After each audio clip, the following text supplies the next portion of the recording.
Happy Sagittarius. This is your 1st through the 15th reading, 18. And I am Valerie with Serenity Matters. Welcome to the channel. I have been shuffling the cards and I'm asking for guidance, wisdom, information for the sign of Sagittarius. Now, please note that this is a general reading and therefore it may not apply to everyone. So we're almost done with the shuffling. You hear a river in the background. That is, that's an MP3 track that I have on endless repeat while we do these readings. Oh, and personal readings are still half off. They are half off now through 11/18. So if you're interested in getting further information, please go ahead to the website, serenitymatters1111.com, and book your personal reading. Okay. Now today I am working with the tarot deck. I did this last time for your mid readings. I don't tend to use them often, except in the fall. So I wanted to get them in while the season's so ripe for that. And I do intend to get these readings out by at the latest. Okay. Okay. Maybe see a shadow on the wall. I got an omnibun in my head. It's ridiculous. This is why I don't film myself. I'm just too... I don't want to say I'm critical exactly, but whatever. Okay, moving on. On the bottom of the deck, we have the Fool, which is about new beginnings, taking new risks to start new things, taking a leap of faith, right? In the reverse, it can indicate foolishness, but in this, it really has to do with just trusting that even if I don't see where the next step is, it will be there. It will be there. And note, he's juggling these different balls, each with alchemical symbols on them. So there is some knowledge, or at least some incoming knowledge, of the ways of the world and how it works. Some wisdom there, right? But also, I'm drawn to point out this bag right here on the ground. The Fool has to do with leaving some of your baggage behind.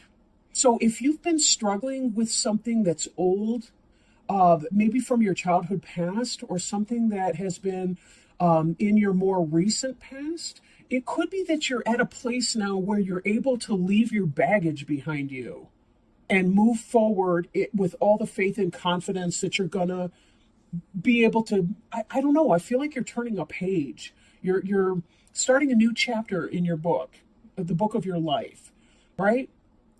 Really good energy, Sag. All right. Of Pumpkins. Of Pumpkins is about manifesting increase. This is about your material world, your earth suit, and is as high as it gets in the minor arcana cards, meaning this is happy family, happy home life, material success and well-being, and it took a while to get here. Not only do we have all these different jack-o'-lanterns here in this tree, somebody had to put them there, they're all carved and they're lit as well. So a lot of work went into the creation of this scene, but you'll notice that you're just about to reap the big, huge jackpot here. For many of you, that jackpot has come. For others, you're still right there on the cusp of this. It can take a while to get to this point, but a lot of you have had very successful manifestation in your recent past. Now, Knight of Pumpkins here. Right? The Knight of Pumpkins, slow-moving energy, but this had to do with a beginning of a new business opportunity, something coming forth. For those of you that have been trying to put something together, you've been doing the grunt work necessary to do it. You know, crossing your T's, dotting your I's, getting all the detail work done. I recently completed a website, and you would not believe, well, you probably would if you have one, but you would not believe the details that go into that. Everything. I mean, even being able to book, you know, a reading in the actual website. I mean, just all of that stuff involved linking and creating accounts and opening this and doing that. And there's so much detail work, not just in that area, but it really in anything where we're trying to get our business life moving forward. We're trying to get our firm foundation planted underneath us so that we can build our business, build our home, or create our nest egg to be able to buy a house or to start that business, or, you know, whatever that is that we're trying to do. We also see here underneath all of this some kind of a reunion. This could be a soulmate card. And A reunion of friends, happy times. Watch the reminiscent piece, though. Sometimes we tend to romanticize our past, and that can be problematic. And sometimes it's hard to get onto our new phases in life because we're too busy romanticizing the past and what we used to have. So could be soulmate, could be romancing the past, could be maybe friends have come into your life. Maybe this has something to do with your foundation. Maybe you've got people from your past, like from your hometown, that are coming out to visit you in your new town. Or it could be that you're spending time rekindling the bonds with your family of the heart. It may not be your biological relatives, but could be your extended family, the friends that you love like family. That have been in your life and coming into play. Visiting, communication, those kinds of things. Here we have, in your present tense, kind of what's on your mind. We've got the Lover's card, but it's in the reverse. So it could be that some of you were conflicted about something, making a head and heart decision, and that you're coming out of that energy and making that choice. For some of you that have been single, that have been trying on new relationships, that sounds kind of weird, trying on a new, whatever. It could be that you've come to that place where you're thinking that this isn't going to work out with this person. They're not my life partner balance, my twin flame, my soulmate, my person. So some of you will be coming to that realization as well. Now, kind of offset because we've got this Ten of Pumpkins card here, which is you thinking about the happy, ultimately beautiful family life and home life, and then we're seeing that maybe that's not what you were hoping for, isn't exactly coming to pass. So I do kind of want to look at some of these other cards in this column here. We've got the Hermit in reverse. So some of you, while you've been trying to get your stuff manifested, you've kind of withdrawn from the world and getting your details together and figuring out what it is that you want to do, what you want to create or manifest in your material world. Home, like brick and mortar home, I mean, or, business, what you want to do job-wise. Maybe you've been getting an education and you're trying to think now, okay, now that I've completed that, where do I want to go? What career opportunities are out there? The Hermit has to do with withdrawing from the world, getting that kind of self-taught information, but going within to understand yourself and your world better. It seems odd. Sometimes we do have to withdraw from the world to understand it. When we're not a part of the world, that's when we have a relationship with the world to some degree. It's hard to think about the world or understand the world when we're so immersed in it that we never get enough distance from it to really, really think about it and how it operates and what is human nature and what is my nature and what is a personality telling me. In the reverse, it could be about coming out of some sort of a withdrawn energy. Now, Nine of Pumpkins could be a message coming in, and that could be why you're ready to come out. It could be an invitation, possibly from some people from the past. Somebody's come to town that you love. They've sent you out that kind of a message, and you want a reunion with those individuals, and so you're trying to come out of some of that isolation that might be happening. Now, current foundation, we have Ace of Imps in the reverse. Right? Now, the Ace of Imps would be the beginning of something that we feel passionate about that we're able to manifest. So, in other words, if you're feeling passionate about starting your new business and you want to get that off that ground, right now there's a delay in your ability to put your passion into action. And this Nine of Pumpkins, too, he's really slow energy because he's an earth sign. And earth is a very slow suit, all things being told. But then again, they're the bookkeepers and the accountants and the people that really go over all the numbers. They're not exactly, the huge burning creativity idea people. A lot of times people have ideas and then they say, this is what I want to do, now make it happen. And they hand it over to the earth signs to go over the details.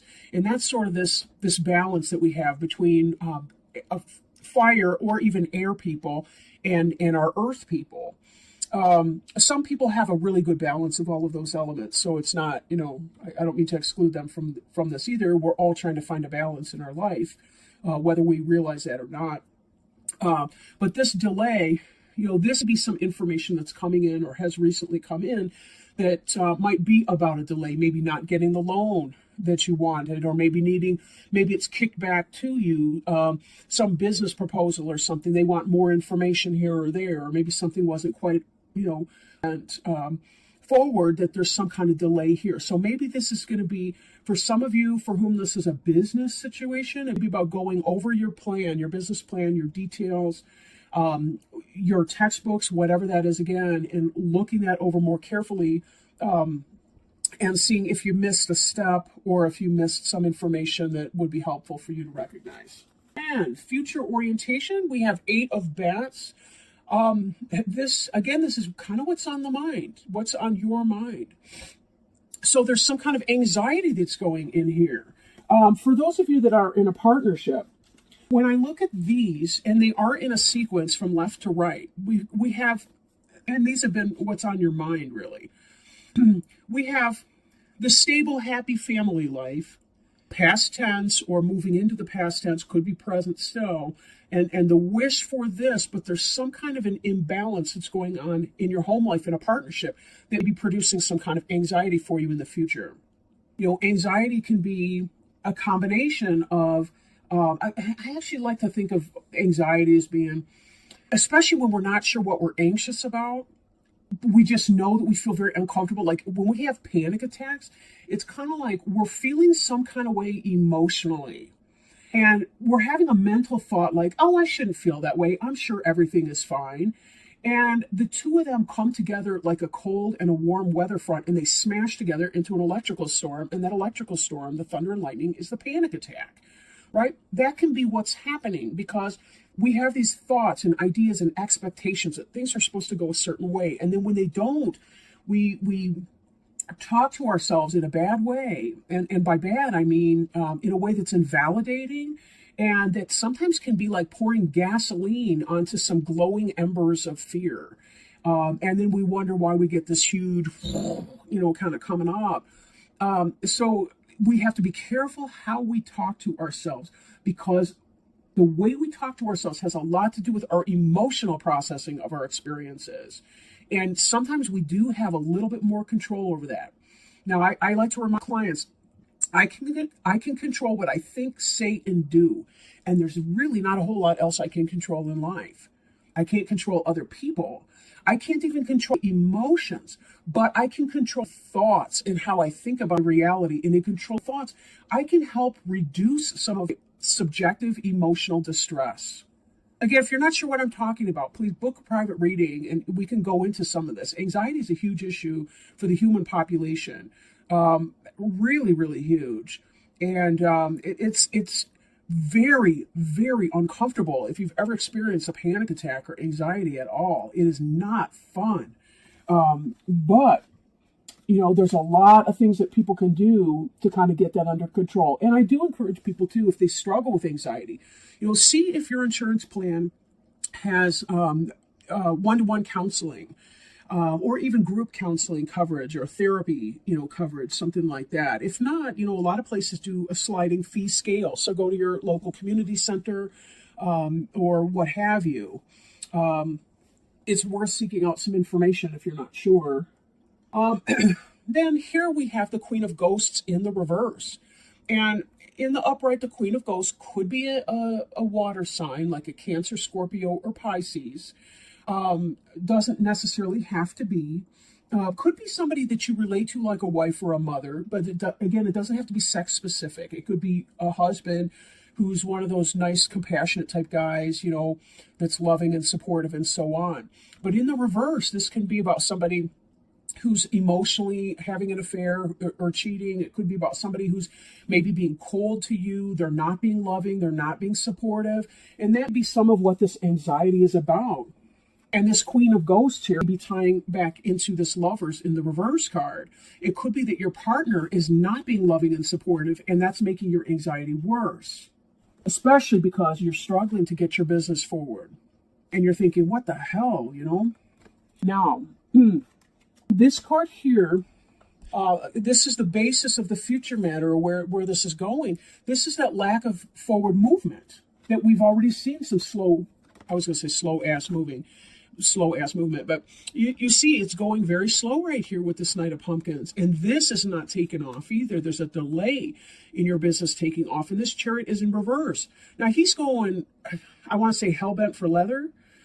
In this, he's driving super fast. The car, or the cat in the car, is scared to death because of his crazy driving. In the reverse, this is about slow moving energy. Now, part of the Chariot is about taking these conflicting feelings that we experience. It's about balancing our own internal yin and yang energies, our masculine and feminine traits, our how do I want to put that? Our transmitting and receiving energies, harnessing them, taking our conflicting energies that contribute to our anxiety. Like I said, how our emotions and our logic and anxiety sometimes don't. Chariot has a lot to do with taking our thoughts and our emotions, our head and our heart decisions, and being able to bring them together into some sort of a healthy, safe, sane compromise so that we can begin to move forward in our lives again. This Chariot reversed like that tells me about stagnation. And this Lover's card in the reverse tells me that you'd be making that head and heart decision. But I'm questioning if this is problematic relationship situation, that could be feeding into the anxiety, or that you've made a choice, but there still is a full half of you that doesn't feel overly confident or satisfied with the decision that you've had to make. Take it as it resonates, right? And, I forgot what I was going to say with that, so it must have been a lie, but I'm just kidding. But again, bringing this back, the Fool card is, whoops, I did put those back wrong, didn't I? This Fool is about beginning a new phase of your life and having all kinds of confidence in that. It's sort of like you have this beautiful new opportunity with clear, starry skies, a big moon to light your way. And this almost seems like there's a progression from feeling A-okay in your mind frame to building up and brewing and stewing into some kind of anxiety. So be very, very careful that you're not creating a self-inflicted punishment on yourself through how you think about your situation. Life will do it for you. You don't need to pile on and be your own worst critic, or don't awfulize, right? Don't awfulize it. So with that in mind, though, I'm kind of curious to see how this is going to play out, and what kind of guidance or wisdom we have for the sign of Sagittarius, November 1st through the 15th, regarding some of these issues. And right now I'm shuffling cards for the Sacred Traveler Oracle deck. I've worked with these before on film. Gift from a friend of mine. Very nice cards. I like them a lot. Very good all-purpose oracle cards. So let's see what advice has Spirit got for our friends, the Sagittarians, for this period of November 1st through the 15th. And we appreciate Spirit's attendance today in helping us with this reading. Here we go. Overcoming obstacles. We actually had 3, but I'm going to take the one on top. And it is called Overwhelming. Oh my gosh, Overwhelming Obstacles. That's, talk about a Freudian slip here. Of course we weren't, but I'm going to say that anyway. It's overcoming obstacles. But again, that's anxiety. It's an overwhelming obstacle. But here we're promised that whatever our obstacles are, in this situation, we can overcome it. You can overcome anything. There may be a blockage in your life or one ahead. However, you absolutely have all the inner resources you need, not just to overcome the difficulty, but also to thrive as a result. No matter what the obstacle is, you are amassing your inner strength to step beyond it. If there is a dream that you desire that has eluded you, know that you have all the inner skills to move beyond any blockages preventing you from achieving this goal. Use any obstacle as a stepping stone to great achievements and success in your life. The Sacred Traveler wants you to know, when the traveler encounters an obstacle on the path, the traveler understands that there are many ways to go beyond it. All you need is within you now. All the assets that you require to overcome this challenge are available to you. If you are blocked on one path, find another. This is a powerful time for developing your inner strength and fortitude. When you look back, you'll find that the inner gifts develop during this time. What a beautiful card. What a beautiful card. There are many ways to go beyond it. All you need is within you now. Oh! Excuse us as we experience technological problems. In other words, I bumped the phone off the tripod. But anyway, I really didn't have anything more to drum on about. That's a first. Thank you, Sag. I love you guys so much, and thank you for watching the channel. I will catch up with you again for your mid readings, but I really do wish you all the luck and all the joy in the world as you deal with your goings on. So thank you guys. Love you. Bye.